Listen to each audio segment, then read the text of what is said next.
Hello students, कैसे हैं आप लोग? सब कुछ बढ़िया है कि नहीं? Welcome to Step Up Academy. तो मेरा नाम है आदर्श तिवारी और आप लोग जानते हैं कि हम क्या कर रहे हैं। तो इस पूरे मैथ्स क्लास 10 की जो सीरीज है, इसमें हम हर एक कॉन्सेप्ट को एक एक करके धीरे धीरे पढ़ते हुए चल रहे हैं एंड देन सारी एनसीईआरटी के एक्सरसाइज को हम सॉल्व करते हुए चल रहे हैं। साथ में ही आपको यहाँ पर सारे important questions from books like R D Sharma, R S Agarwal और जो भी बुक्स लेनी भाई सब ले लो, सब मिलेंगे मोस्ट एक्सपेक्टेड क्वेश्चंस के साथ, वो भी चैप्टर वाइज।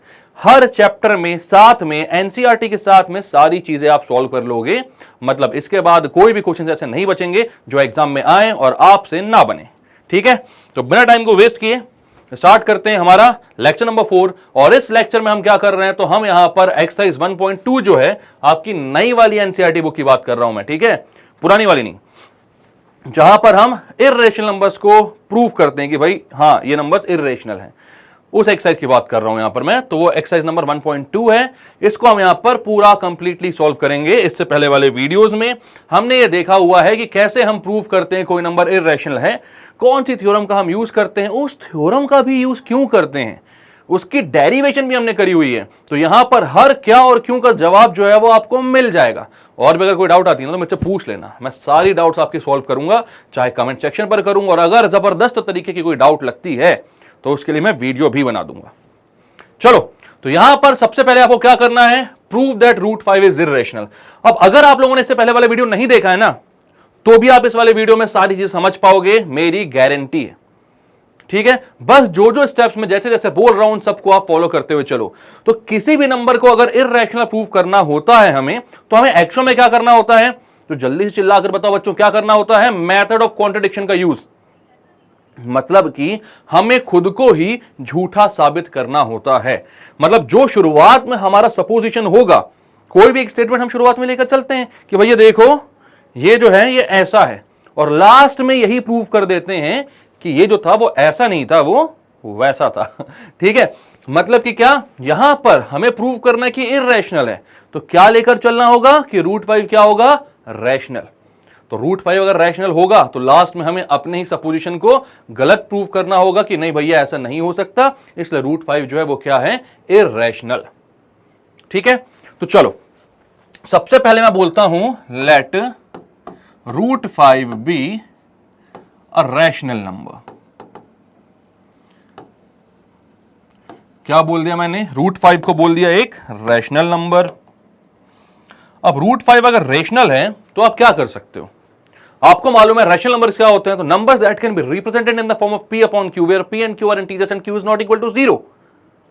तो यहां पर भी मैं क्या बोलता हूं कि भाई रैशनल नंबर क्या है, रूट 5, तो रूट 5 को मैं क्या करता हूं, p अपॉन q के फॉर्म में रिप्रेजेंट कर देता हूं, जहां पर p और q इंटीजर्स हैं। और अगर आप लोगों को डाउट होती है वैसे तो p और q ही को प्राइम होंगे आपके, कोई दिक्कत की बात नहीं। लेकिन अगर आपको ऐसा लग रहा है कि नहीं भाई हो सकता है ये नंबर कुछ इस तरीके के आए कि भैया ये आ रहा है 18/20 और ये कैंसल आउट होने के बाद क्या आ जाए 9/10, लोवेस्ट टर्म्स में भी तो आ सकते हैं। तो बिल्कुल अगर p और q को कोप्राइम नहीं मानना तो आप बोल दो भाई p/q क्या हो जाएगा, a/b के बराबर, वेयर जहां पर आप बोलोगे a and b are coprime numbers, a and b are coprime. Coprime का मतलब क्या होता है, ऐसे नंबर जिनका कॉमन फैक्टर सिर्फ 1 होता है, वो होते हैं कोप्राइम नंबर। ठीक है, तो यहां पर लोवेस्ट टर्म्स में लेकर आ गए हैं, ए और बी क्या हो गए, कोप्राइम हो गए। ठीक है, अब आप क्या करते हो, root 5 is equal to a/b को क्रॉस मल्टीप्लाई करते हो, तो ये क्या हो जाता है, root 5b is equal to a। अभी जो एक्सरसाइज है आपकी काफी सिंपल सुंदर सी एक्सरसाइज है, इसका कोई भी अगर क्वेश्चन गलती से फंस गया, गलती से आपके एग्जाम में आ गया, तो आपको बहुत ही आसानी से सब कुछ मिल जाएगा, बहुत ही आसानी से सब कुछ बन जाएगा, बहुत आसानी से। ठीक है, तो यहां पर आपने क्या बोला, root 5b is equal to a। अब हम क्या बोलते हैं, स्क्वायरिंग बोथ साइड, दोनों साइड स्क्वायर करते हैं।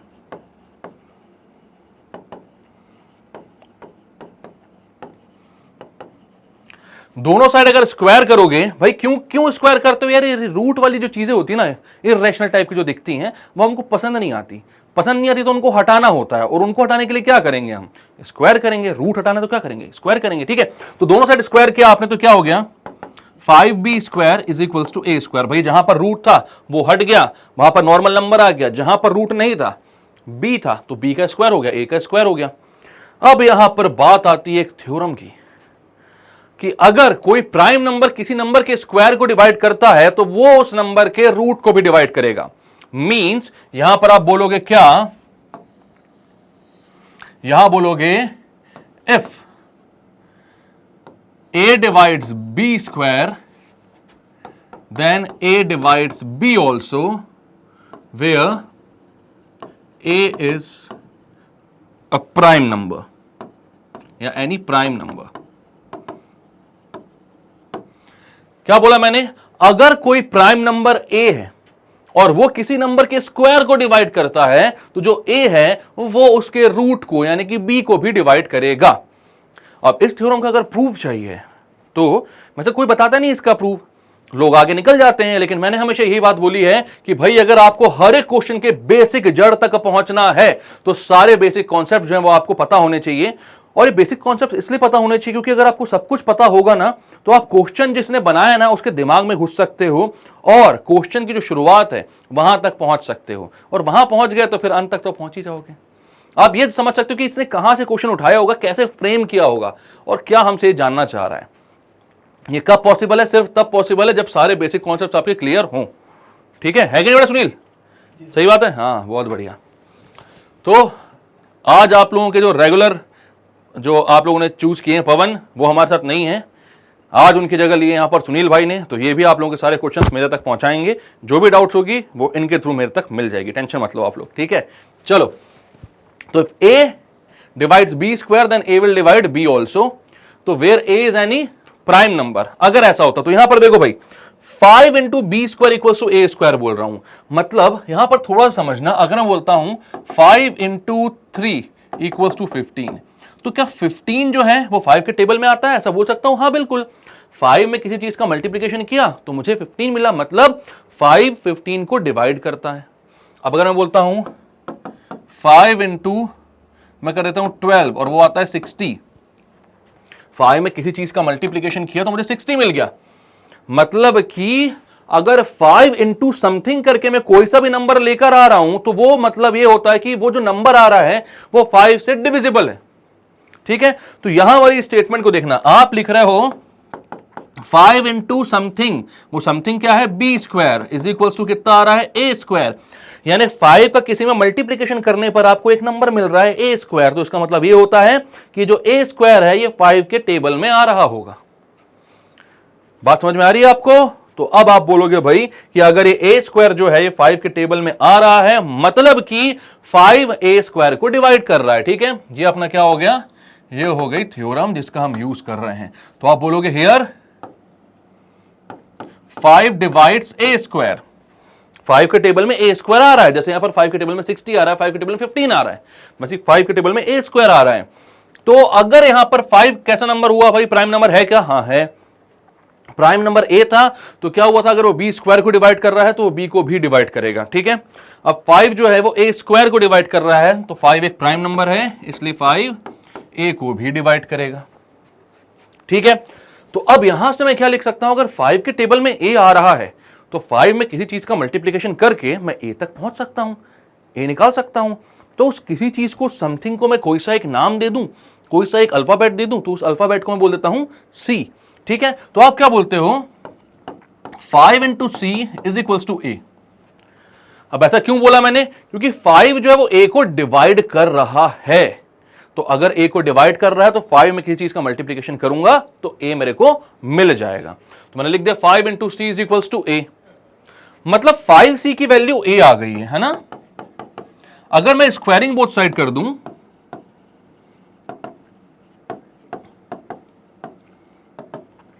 तो क्या हो जाएगा, 5c का square is equal to a square.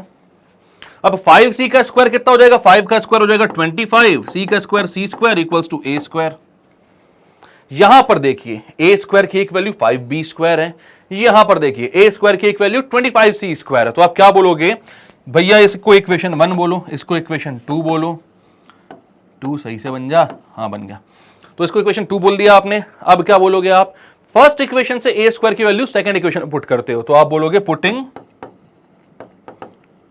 a is equal to 5b square from equation 1, a is equals to sorry a square equals to A square equal to 5b², हम equation 1 से उठाकर यहां पर पुट कर देते हैं, तो ये जाता है 25c² is equal to 5b²। 5 1 5, 5 5 25, ये आ गया 5c² इक्वल टू b²। अब यहां से क्या समझ में आ रहा है? तो यहां से समझ में आ रहा है भैया कि 5 का किसी चीज में मल्टीप्लीकेशन कर रहे हो आप तो आपके पास b² आ रहा है, 5 इंटू c² आ रहा है b², मतलब b² जो है वो भी 5 के टेबल में आ रहा होगा। बात समझ में आ रही है? क्लियर है? तो b² भी अगर 5 के टेबल में आ रहा है मतलब 5 जो वो b² को भी डिवाइड करता है। क्लियर है बात? जैसे यहां पर आपने बोला था कि 5 जो वो a² को डिवाइड करता है, वैसे यहां पर 5 जो है वो b² को डिवाइड करता है। तो अगर 5 b² को डिवाइड करता है तो ये ऑब्वियस है कि 5 उसके रूट b को भी डिवाइड कर रहा होगा, इसमें कोई दिक्कत नहीं आपको होनी चाहिए। तो 5 divides b², this implies that 5 will divide b also. तो यार एक चीज यहां पर थोड़ी सी स्ट्रेंज दिख रही है कि 5 a को भी डिवाइड कर रहा है, 5 b को भी डिवाइड कर रहा है। यार ये तो बहुत अच्छी बात है, 5 जो वो क्या बन गया, एक कॉमन फैक्टर मिल गया अपन को a और b का। आपने बोला therefore 5 is a common factor, common factor of a and b। ये तो बहुत अच्छी बात है, लेकिन दिक्कत वहीं फंस गई। क्यों फंस गई दिक्कत यहां पर? क्योंकि 5 एक कॉमन फैक्टर आ गया a और b का, बट यहां पर शुरुआत में ही आपने क्या लिया था, where a and b are coprime. p और q में भी कर सकते हो इस क्वेश्चन को सॉल्व ना, कोई दिक्कत नहीं है, वो भी को प्राइम है। ठीक है, तो यहां पर लोवेस्ट सम्स में ही लेते हैं हम सारी चीजों को। तो यहां पर आपने क्या बोला, where a and b are coprime. तो अगर आपने इन दोनों ही नंबर्स को पहले क्या बोल दिया था, को प्राइम नंबर्स बोल दिया था, तो भैया इनका कोई कॉमन फैक्टर नहीं आना चाहिए था 1 के अलावा, बट यहां पर इनका एक कॉमन फैक्टर आ गया। कौन सा? 5। तो जो शुरुआत में आपने लिया था एक्चुअल में आपने उसको ही गलत प्रूव कर दिया। तो आप क्या बोलोगे, therefore a and b are not coprime and this contradicts our fact, contradicts our fact that root 5 is rational। भैया अगर ये कॉन्ट्रडिक्ट कर रहा है कि रूट 5 रैशनल है तो रूट 5 कैसा हो जाएगा, इर्रेशनल। ठीक है, तो आपने क्या कर दिया, खुद को ही झूठा साबित कर दिया और प्रूव कर दिया कि रूट 5 कैसा है, इर्रेशनल नंबर। ठीक है, तो भाई यहां पर ना थोड़ा सा क्वेश्चन किस तरीके का समझना है आपको। अगर सिर्फ एक ही किसी को प्रूफ करना है, रूट 5 को, रूट 3 को, रूट 2 को, रूट 7 को, किसी को भी, तो आपको यह मेथड यूज करनी है। बट अगर यहां पर मल्टीप्लीकेशन या एडिशन में कोई दूसरा नंबर आ जाए तो फिर उसको इस तरीके से नहीं करना है। उसका क्या मेथड होगा, नेक्स्ट क्वेश्चन में मैं आपसे डिस्कस करने वाला हूं। जल्दी से सबसे पहले तो इसको भाई स्क्रीनशॉट ले लो या फिर इसको आप लिख लो अच्छे से। यहां पर कोई दिक्कत कोई परेशानी नहीं होगी। अच्छा स्क्रीनशॉट लेके लेना बोल के मैं सामने आ गया क्या, ले लो जल्दी से फटाक से। और स्क्रीनशॉट मत लिया करो, पॉज किया करो, लिखा करो पूरा। जहां समझ में नहीं आ रहा दोबारा से देखो, फिर से लिखा करो। नोट्स ऐसे बनाओ, कैसे नोट्स बनाना है वो भी मैंने आपको सिखाया हुआ है, तो इस चैनल पर जाकर आप देख सकते हो। ठीक है, चलो तो नेक्स्ट क्वेश्चन पे आगे बढ़ते हैं। अपन इसको क्लिक करते हैं, इसको क्लियर करते हैं। अब क्या बोल रहा है, क्वेश्चन 3 + 2 √ 5। 3 + 2 √ 5 डायरेक्ट आ गया। ठीक है, कोई दिक्कत नहीं है। Prove that 3 + 2 √ 5 is irrational. ठीक है, इसके कुछ क्वेश्चन हमने पिछले वाले जो एग्जांपल्स थे इसके एनसीईआरटी के अपने, इससे पहले वाले वीडियोस में भी किए हुए हैं, उनको भी देख लेना। तो यहां पर मैंने आप लोगों को एक चीज समझाई हुई है कि अगर 3 + 2 √ 5 आपको दिया है इर्रेशनल प्रूव करने के लिए, तो ये जो इर्रेशनल वाला टर्म है ना, √5, √3, √7 कुछ भी हो ऐसा होगा, तो ये जो क्वेश्चन वाले हैं इन्होंने मान लिया है कि इर्रेशनल है। ठीक है, यहां पर पूरी मेथड को लगाकर पूरा सॉल्व करके, इससे पहले वाला जो अपन ने किया है वैसे आपको यहां पर √5 को इर्रेशनल प्रूव करने की जरूरत नहीं है। यहां पर आप ये कंसिडर शुरुआत से करते हुए चलते हो कि भाई √5 जो है वो कैसा होगा, इर्रेशनल ही होगा। बात क्लियर है आपको? तो अगर √5 इर्रेशनल है तो हमें यहां पर क्या करना होगा, इसको इर्रेशनल प्रूव करना है। तो आप बोलोगे let 3 + 2 √ 5 be a rational number. 3+2√5 को आप क्या बोलते हो? रैशनल नंबर, ठीक है। और यहां पर हमेशा याद रखना ऐसे किसी भी क्वेश्चन में सिर्फ इर्रेशनल वाला जो पार्ट है ना, जो यहां पर क्या है √5, 3 तो इंटीजर है, 2 भी इंटीजर है, ठीक है। तो इर्रेशनल वाला पार्ट है उसको एक जगह पर अकेला बचाना है, बाकी सारी चीजों को ट्रांसपोज कर दो इक्वल टू के दूसरे साइड। हर क्वेश्चन में सेम टू सेम यही पैटर्न, यही ट्रिक जो है, यही सॉल्व करने की तकनीक जो है, यही आपको आजमानी है। क्या बोला मैंने? आपको 3+2√5 दिया हुआ है, ठीक है। इसको क्या बोलोगे? अगर ये रैशनल नंबर है तो आप बोलोगे therefore 3+2√5 is equals to a/b, where a and b are integers and b is not equal to 0, ठीक है। a और b क्या है? दोनों इंटीजर्स हैं। लिख भी लो अगर आपको लग रहा है तो, where a and b are integers and b is not equal to 0।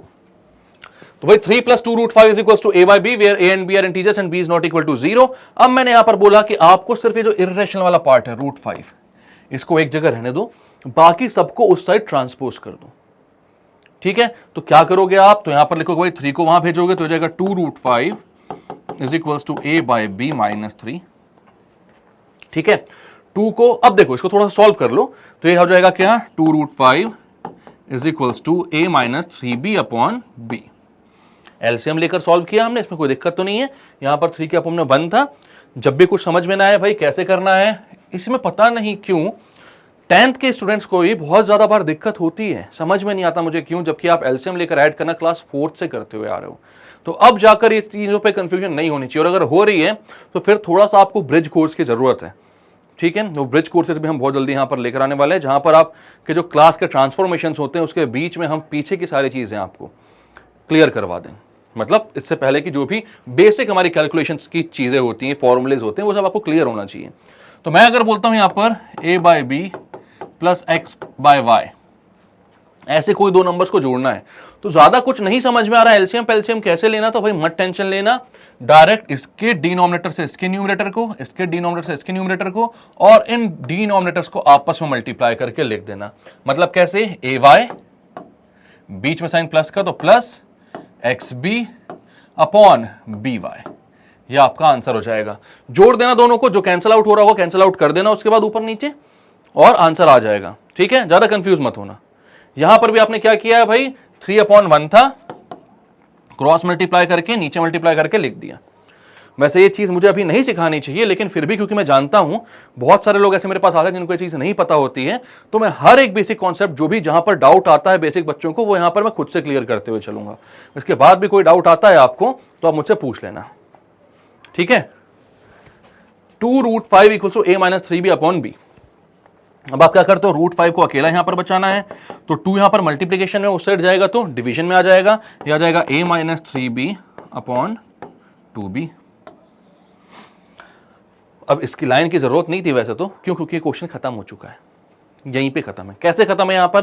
तो अब आप यहां पर बोलोगे कि भाई √5 जो है वैसे तो वो कैसा है? इर्रेशनल नंबर है। इर्रेशनल नंबर मतलब इंटीजर अपॉन इंटीजर के फॉर्म में उसको लिख ही नहीं सकते हम, बट यहां पर a, b, 3 और 2 सब इंटीजर्स हैं, ठीक है। आप बोलोगे as a and b are integers,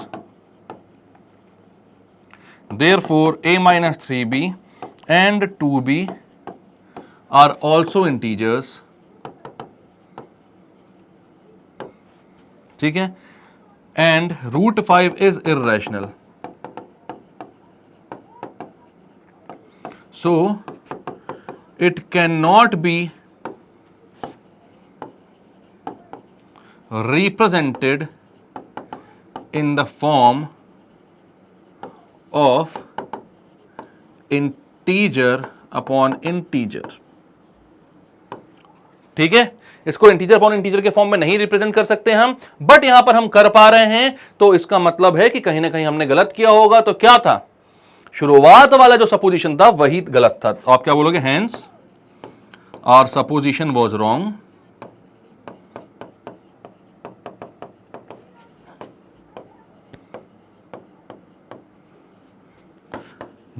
and 3+2√5 is irrational। बात समझ में आई? तो भैया जो 3 + 2√5 है वो इर्रेशनल है, ये हमने प्रूव कर दिया। कैसे? इसको रैशनल मानकर। क्लियर है? तो ऐसा कोई भी क्वेश्चन आएगा तो जो इर्रेशनल वाला पार्ट है उसको इक्वल टू के एक साइड बचाओ, बाकी सारी चीजों को उधर भेज दो, वो इंटीजर अपॉन इंटीजर के फॉर्म में आ जाएगा। और फिर आप बोलोगे कि भैया ये इर्रेशनल नंबर था, इसको इंटीजर अपॉन इंटीजर के फॉर्म में नहीं लिख सकते, इसलिए जो हमारा सपोजिशन था कि भैया आपका ये पूरा वाला जो होगा वो रैशनल होगा, वही गलत था। तभी तो लास्ट में आंसर ही गलत आ रहा है। क्लियर बात? चलो जो क्लियर करते हैं, बढ़ते हैं आगे। तो अब यहां पर बोल रहा है prove that the following are irrational. और मतलब यार एक क्वेश्चन है क्या ये तो दो कौड़ी के क्वेश्चन है, एक एक मिनट में सॉल्व होने वाले हैं। इतनी आसान चीज आप जैसे टैलेंटेड स्टूडेंट से कोई पूछ कैसे सकता है? तो इनको इनके हिसाब के सॉल्यूशन 2 मिनट में कर दो। पॉज करो, 1 मिनट बाद कमेंट सेक्शन पे आंसर दो कि भैया ये बने कि नहीं बने। 1 मिनट में तीनों क्वेश्चन होने चाहिए, तीनों क्वेश्चन गिनकर 1 मिनट में सॉल्व करो। Your time starts now. ठीक है? ठीक है, पॉज करके कर लिया होगा ना 1 मिनट में। मेरा वेट कर रहे हो कि मैं 1 मिनट दूंगा? मतलब ऑनलाइन क्लास में, रिकॉर्डेड लेक्चर में भी मैं 1 मिनट दूं? भाई आपके हाथ में सब कुछ है, पॉज करो, 1 मिनट में क्वेश्चन सॉल्व कर लो। इसलिए बोल रहा हूं ये चीज करने को, क्योंकि ये हमें पता होना चाहिए कि हाँ इन तीनों सवालों को हम 1 मिनट में गिन के सॉल्व कर सकते हैं। और आपको एक्सप्लेन भी नहीं करना, जैसे मेरे को तो हर क्वेश्चन एक्सप्लेन करना होता है, इसलिए टाइम लग जाता है, वरना ये तो आधे मिनट के क्वेश्चन भी नहीं है। क्या बोलोगे आप सबसे पहले बोलोगे भैया let 1/√2 be a rational number. सबसे पहला question, let 1/√2 be a rational number. 1/√2 अगर रैशनल है तो आप बोलोगे 1/√2 इज इक्वल्स टू a/b। अब मैंने क्या बोला था? मैंने हमेशा ये बोला है कि भाई जो आपका रैशनल वाला पार्ट है उसको एक तरफ रखो, सॉरी जो इर्रेशनल वाला पार्ट है उसको एक तरफ रखो, बाकी सबको दूसरी तरफ आप ट्रांसपोज कर दो। ठीक है? तो यहां तो बहुत अच्छी बात है कि दूसरी तरफ भेजने के लिए कुछ है ही नहीं, हम दोनों साइड रेसिप्रोकल ले सकते हैं। तो ये आ जाएगा √2 is equals to b/a। Again √2 आपको पता है कि क्या होता है? Irrational number. It can not be represented in the form of integer upon integer. यहां पर लिख देना हमेशा हर चीज में, where a and b are integers and b is not equal to 0। ठीक है? और यहां पर a is not equal to 0 भी लेना पड़ेगा, क्योंकि यहां पर रेसिप्रोकल वाला केस भी आएगा। ठीक है? क्योंकि भाई यहां पर क्रॉस मल्टीप्लाई भी करोगे आप, b को ऊपर भेजोगे, √2 के साथ a को भेजोगे, a को नीचे भेज दोगे यहां पर, तो क्या आ जाएगा? √2 इज इक्वल टू b/a। तो b/a जो है ये भी इंटीजर अपॉन इंटीजर का केस हो गया। और इस केस में √2 को आप इंटीजर अपॉन इंटीजर किसी भी केस में आप नहीं लिख सकते, क्योंकि √2 इज इर्रेशनल। तो आप क्या बोलोगे? But √2 is irrational. Therefore, our supposition was wrong that 1/√2 is rational. Hence, 1/√2 is irrational. बस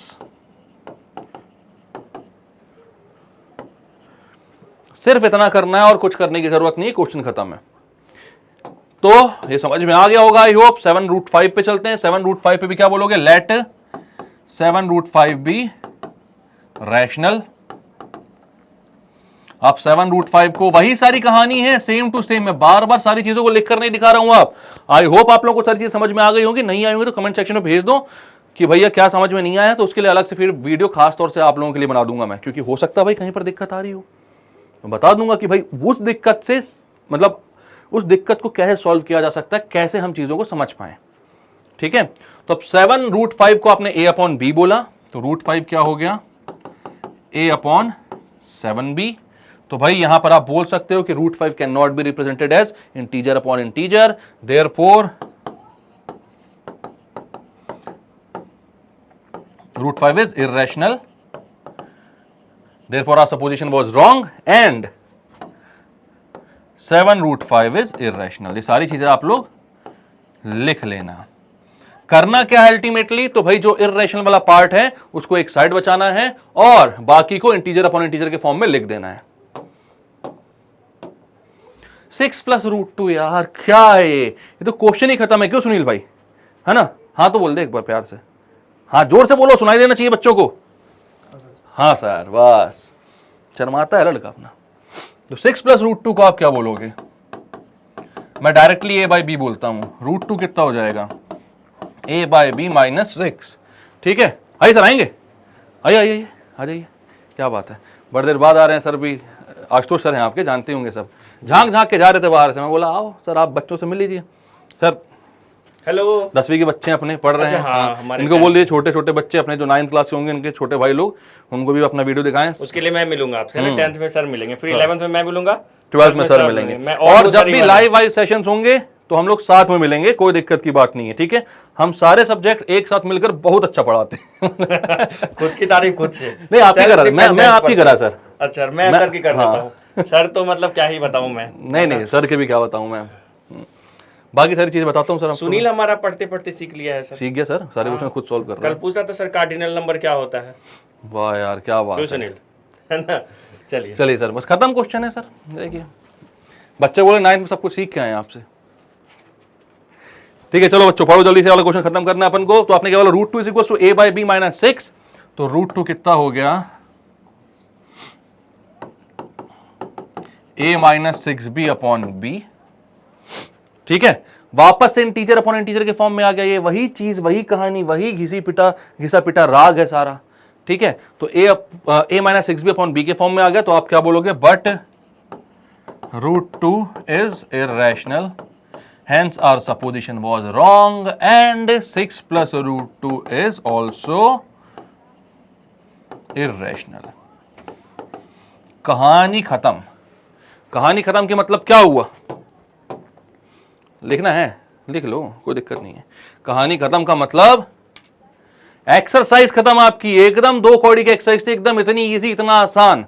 तो अगर इसमें कुछ क्वेश्चंस में डाउट होगी, वैसे मुझे लगता नहीं कि होगी, अगर होगा तो भैया पूछ लेना यार कमेंट सेक्शन पे हमेशा, ठीक है। इंस्टाग्राम पे आप लोग पर्सनली फॉलो करके भी पूछ सकते हो, सबको आंसर मिलेगा, ठीक है। तो आप लोगों को पता है भाई, स्टेप अप अकेडमी में आपको सारे सब्जेक्ट से सारे सॉल्यूशंस मिलते हैं। मतलब ये वन स्टॉप सॉल्यूशन है। आपको जो से भी एग्जाम देना ना, हमारे स्टेप अप अकेडमी के चैनल को फॉलो करो, और हमारे जो सारे साथ के चैनल्स हैं उन सबको भी फॉलो करो, सब कुछ मिलेगा। तो आप अपने सारे भाई बंधु दोस्त यार तक ये बात पहुंचा दें, सब्सक्राइब करवाएं चैनल को। सबके पढ़ने के लिए जो चीजें बननी है, जो चीजें उनको चाहिए हैं, सब मिलेगा उनको। सारे इंपॉर्टेंट क्वेश्चन हो, किसी भी एग्जाम से रिलेटेड हो, सब कुछ मिलेगा, ठीक है। और अगर अच्छा लग रहा है वीडियो तो लाइक कर दो यार, ठीक है। सब्सक्राइब करो हमारे चैनल को, शेयर कर दो उसको जहां जहां आप कर सकते हो। और शुरुआत से लेकर लास्ट तक जुड़े रहने के लिए बहुत बहुत धन्यवाद आपका, मेरे और स्टेप अप अकेडमी की तरफ से। Thanks for watching. पढ़ लो एक बार, लिखा है इतने अच्छे से आप लोगों के लिए। और दूसरी बात, अब एनसीईआरटी एक्सरसाइज तो आपकी खत्म हो चुकी हैं, बट आपको मालूम है कि अब आपके लिए क्या आने वाला है, क्या आने वाला है, RD शर्मा, RS अग्रवाल और ऐसे बहुत इंपॉर्टेंट जो रिफ्रेशर्स होती हैं, प्रीवियस ईयर्स क्वेश्चंस को इंक्लूड करके जो क्वेश्चन बैंक है उनका सॉल्यूशन, जो question bank specially step up academy ने आपके लिए तैयार किया है, जिसके बाहर कुछ नहीं आएगा, ठीक है। चलो तो नेक्स्ट वीडियो में मिलेंगे इस चैप्टर के उसी क्वेश्चन बैंक को लेकर। तब तक के लिए bye bye, keep studying and take care.